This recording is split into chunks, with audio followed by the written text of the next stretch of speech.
दोस्तों आज से हम चालू करने वाले हैं एक्सेल ट्यूटोरियल्स फॉर बिगिनर्स। और इस सीरीज में आज हम पहला वीडियो देखेंगे एक्सेल यूजर इंटरफेस। एक्सेल के बारे में एक इंट्रोडक्टरी वीडियो है जिसमें आपको एक्सेल के जो भी यूजर इंटरफेस के कंपोनेंट है उनके बारे में जानकारी दी जाएगी।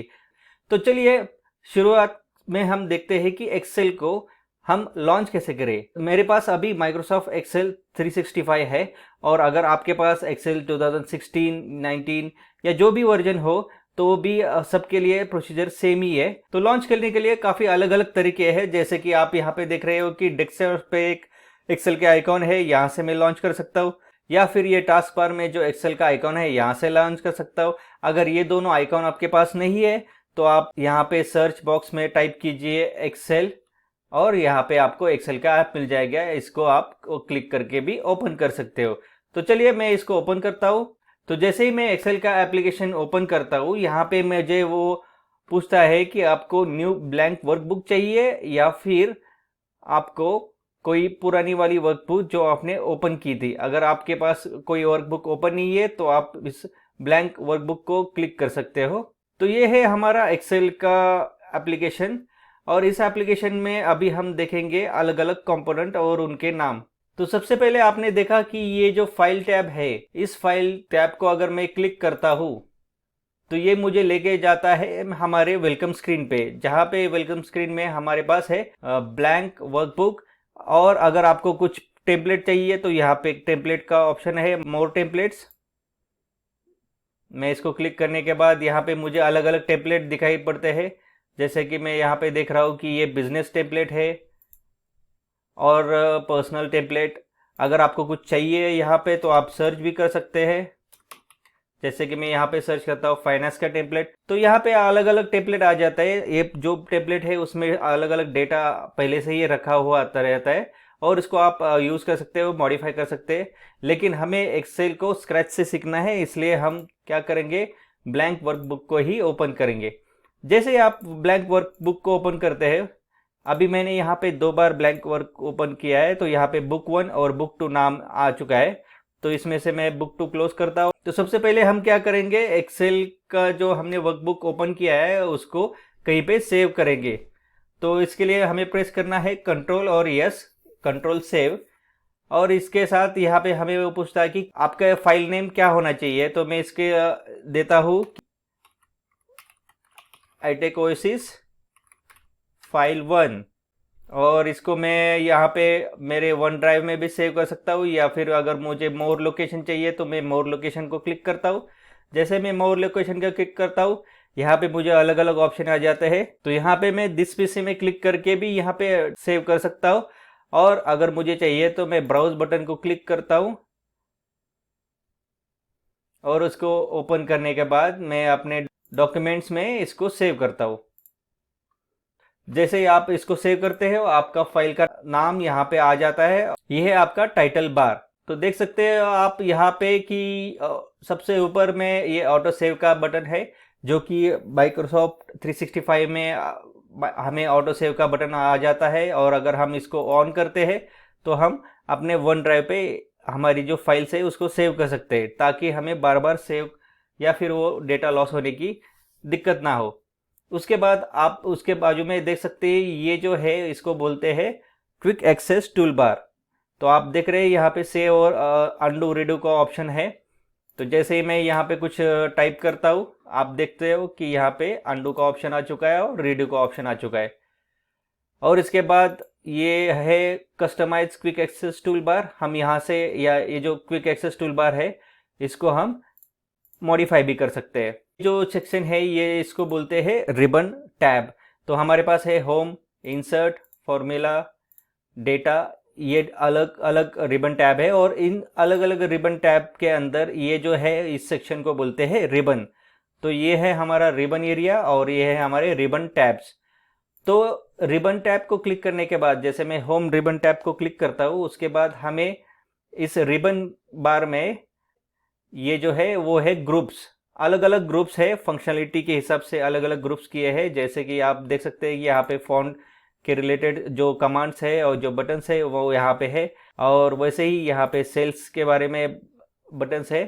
तो आप देख सकते हो कि ये जो ग्रुप्स है, ग्रुप्स के यहाँ पे राइट बॉटम कॉर्नर में यहाँ पे एक आइकॉन दिखाई दे रहा है। इसको अगर आप क्लिक करोगे तो एक डायलॉग बॉक्स ओपन हो जाएगा। तो ये क्या है कि ये है डायलॉग बॉक्स लॉन्चर। जो भी फंक्शनलिटीज इसके रिलेटेड है, अगर यहाँ पे हाँ वो सब कुछ चीज़ फंक्शनलिटी दिखाना मुमकिन नहीं है, तो वो सारी फंक्शनलिटी जो है वो एक डायलॉग बॉक्स लॉन्चर के इसमें है और आप वहाँ से भी उसको एक्सेस कर सकते हैं। तो यहाँ पे आप देख सकते हो कि यहाँ पे कॉलम्स दिखाई पड़ते हैं, जो कि कॉलम्स का नंबरिंग कैसे है, ABCD, इस हिसाब से इनका नंबरिंग है। और ये जैसे ही अल्फ़ाबेटिकली जाते हैं हम, ये Z तक जाता है, और अगर Z खत्म होता है तो उसके बाद ये नंबरिंग चालू हो जाता है AA, AB, ऐसे करके। और ये सबसे अंत तक कहाँ पे खत्म होता है, अगर वो जानना है तो हमें प्रेस करना है कंट्रोल और राइट क्लिक। जैसे मैं कंट्रोल राइट करता हूँ, वहाँ पे मैं एक्सेल के सबसे लास्ट वाले कॉलम में आ जाता हूँ, जो कि है XFD। तो चलिए वापस फिर से पहले कॉलम में आ जाते हैं, कंट्रोल और लेफ्ट एरो।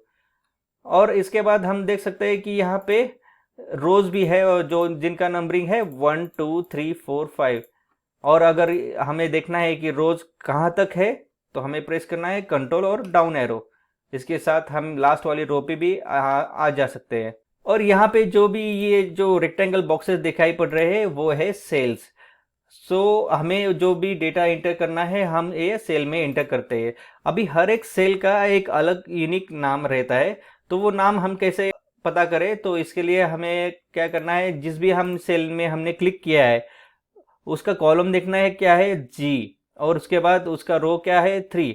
तो इस सेल का यूनिक नाम क्या हो गया, G3। तो शुरुआत होती है A1 सेल से। अभी ये जो ऊपर वाला सेक्शन है ये देख सकते हैं, इसको बोलते हैं नेम बॉक्स। तो ये नेम बॉक्स में आपको जो सेल है उसका नाम यहाँ पे मिल जाएगा। तो उसके बाद ये बाजू में जो नेम बॉक्स के बाजू में जो है यहाँ पे है फॉर्मूला बार। तो यहाँ पे क्या होता है कि जो भी हम सेल में डेटा एंटर करते हैं, जैन, तो ये जो डेटा एंटर करते हैं वो हमें फॉर्मूला बार में दिखाई पड़ता है। और अगर कोई हम फॉर्मूला भी इसमें एंटर करते हैं, जैसे कि मैं अभी बताता हूँ, इक्वल,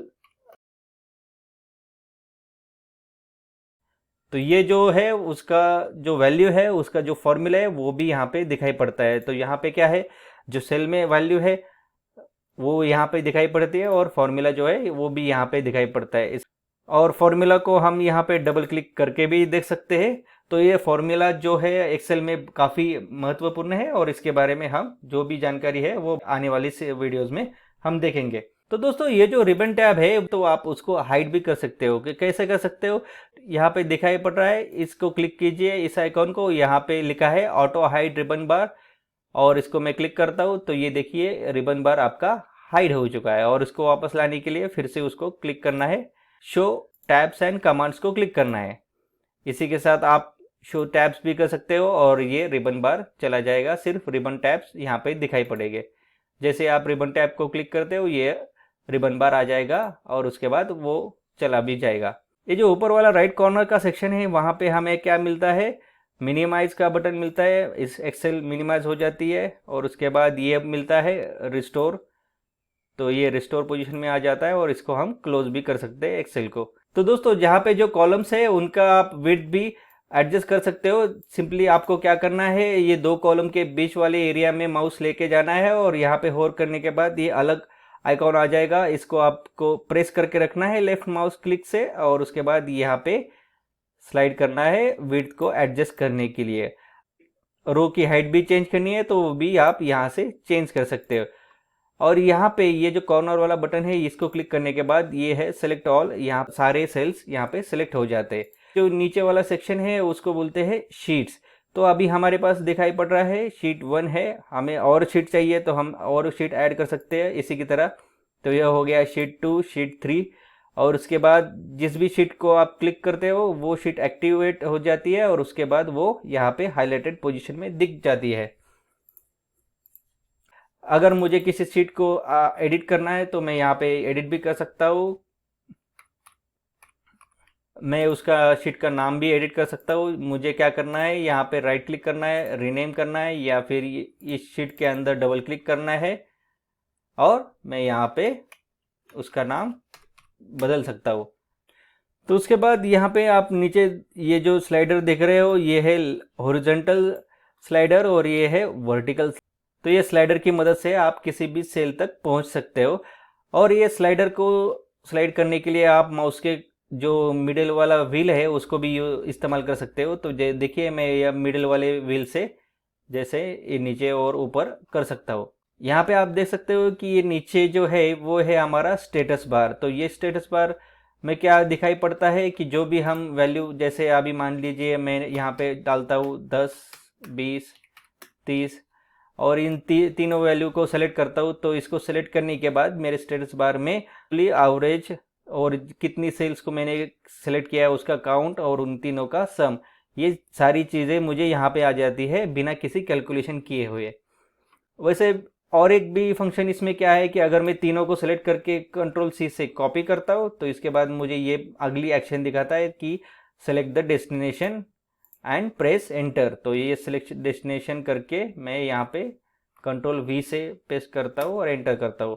तो देखिए यहाँ पे स्टेटस बार का महत्व क्या है कि हमें आगे क्या करना है उसके बारे में जानकारी देता है और ये जो डेटा है उस हिसाब से उसको एनालिसिस करके कुछ हमें वैल्यूज यहाँ पे दे देता है। उसके बाद ये है जूम कंट्रोल बार। तो इसके स्लाइडर से हम इसको शीट को जूम इन और जूम आउट कर सकते हैं। अगर आपको ये अगर कुछ परसेंटेज जूम चाहिए तो इसको क्लिक कीजिए और उसके बाद यहाँ पे देख सकते हैं अलग अलग जूम लेवल यहाँ पे आ जाते हैं। तो आशा करता हूँ कि आपको एक्सेल के यूज़र इंटरफेस के बारे में काफ़ी कुछ जानकारी मिली होगी। एक्सेल एक बहुत ही पावरफुल सॉफ्टवेयर है और इसमें इतनी सारी फंक्शनलिटीज़ है कि उसको कवर करने के लिए हमें बहुत सारी अभी वीडियोस का ट्यूटोरियल्स देखना बाकी है। अगर आपके एक्सेल में कुछ अगर डाउट्स है, कुछ क्वेश्चंस है तो हमें ज़रूर कमेंट करके भेजिए। अगर आपको वीडियो अच्छा लगा है तो आप लाइक कर दीजिए और सब्सक्राइब करना मत भूलिए। और हाँ दोस्तों, नॉलेज ऐसी चीज़ है जिसको शेयर करना चाहिए। तो आप आपके दोस्तों को, अपने परिवार वालों को ये जो वीडियो सीरीज़ है वो आप ज़रूर शेयर कीजिए। धन्यवाद।